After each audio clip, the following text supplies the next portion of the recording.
సంజీవి రెడ్డి గారి సవిత అనే నేను శాసనం ద్వారా నిర్మాతమైన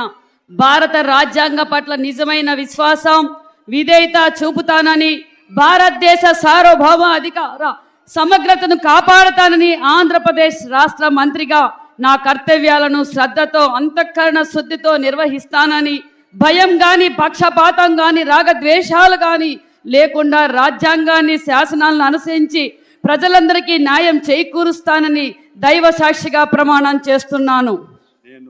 సంజీవి రెడ్డి గారి సవిత అనే నేను ఆంధ్రప్రదేశ్ రాష్ట్ర మంత్రిగా నా పరిశీలనకు వచ్చిన లేదా నాకు తెలియజేసిన ఏ విషయాన్ని నా కర్తవ్యాలను సక్రమంగా నిర్వహించేందుకు అవసరమైన మేరకు తప్ప ప్రత్యక్షంగా కానీ పరోక్షంగా కానీ ఏ వ్యక్తికి లేదా వ్యక్తులకు తెలియపరచనని లేదా వెల్లడించనని దైవ సాక్షిగా ప్రమాణం చేస్తున్నాను.